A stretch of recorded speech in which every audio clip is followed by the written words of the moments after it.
Salut à tous les amis, on se retrouve aujourd'hui pour une nouvelle vidéo, j'espère que vous allez bien. Et aujourd'hui, alors que je tourne cette vidéo le 11 décembre, il a été annoncé le 8 décembre que Apple allait sortir les AirPods Max. Je parie que vous en avez déjà entendu parler sur internet ou que vous les avez déjà vus. Et moi je voudrais vous faire un récapitulatif des points essentiels de ces casques sans rentrer dans les détails pour que ce soit le plus accessible pour un maximum de personnes. Comme ça vous serez au courant de tout et ils sortiront le 15 décembre pour un prix très élevé et nous allons voir si avec les caractéristiques qu'ils proposent ça vaudra le prix, mais je garde cette information là pour la fin. Pour commencer, tout casque qui entoure les oreilles, etc.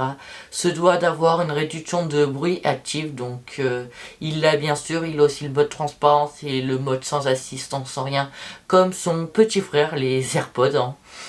Pro, donc ils récupèrent les trois mêmes modes que les AirPods Pro, mais ils sont bien sûr améliorés. Il faudra bien sûr le tester, tout ce que je vous dis là, il faudra le vérifier, c'est ce que Apple nous annonce sur leur site internet. Mais comme ce n'est pas encore sorti, il n'y a qu'une personne qui a pu les recevoir et qui a pu l'avoir, mais qui n'a pas encore eu le temps de le tester. Je vous laisse sa vidéo juste là de The Collection qui a pu le tester, qui a la chance de l'avoir en avant-première. Moi aussi j'aimerais bien l'avoir, mais bon, je peux pas l'avoir, c'est pas grave. Après, il a un audio spatial. Donc l'audio spatial, c'est comme si vous êtes dans une salle de cinéma ou voilà, vous avez différents critères audio, Dolby Atmos, vous avez du Dolby Dolby Cinema, etc. Ça permet d'avoir plein d'enceintes tout autour de vous qui vous permet de vous spatialiser dans la pièce et que vous ayez un son qui vous entoure pour ressentir un maximum d'où vient, si quelqu'un parle sur le côté, derrière, en haut, en bas, de n'importe où. Vous avez un égaliseur adaptatif.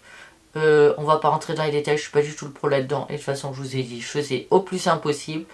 Vous avez juste deux boutons. Vous avez une Digital Crow comme sur l'Apple Watch, qui est celle qui est juste là sur le côté. La Digital Crow, c'est le bouton qui tourne. J'espère que vous arrivez à le voir. Et vous avez un petit bouton qui ressemble aussi à l'Apple Watch pour l'allumer, comme celui du côté. En fait, ça récupère les deux boutons de l'Apple Watch.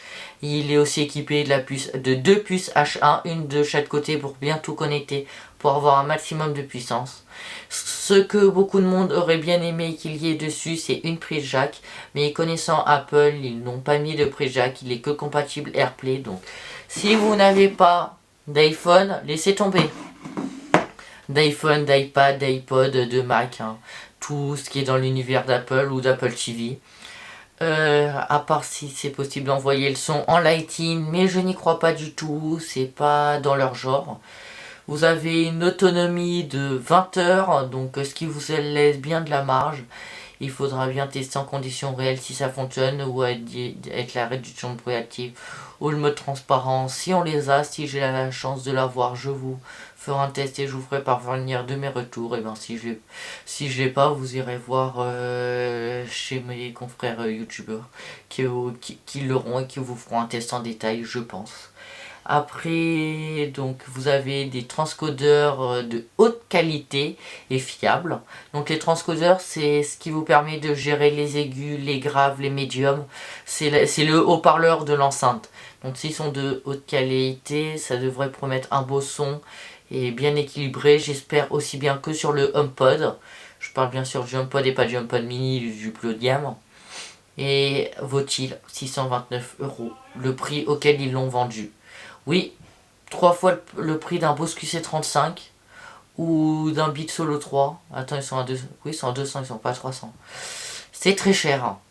Il va falloir le comparer à sa gamme de casques, hein. Et je sais, c'est pas un casque accessible à tout le monde, donc les personnes qui l'auront nous feront parvenir de ce qu'ils aiment dessus, même si nous n'avons pas forcément la chance de le tester. Et je crois que je vous ai tout dit pour cette vidéo. J'espère que cette vidéo vous aura plu. Je vous souhaite une très bonne journée ou une très bonne soirée par rapport au moment où vous regardez cette vidéo. N'hésitez pas à mettre un petit pouce bleu, ça me ferait énormément plaisir, à partager, commenter, liker cette vidéo. Et je vous souhaite une bonne journée. C'était été 2. Salut, salut, bye bye.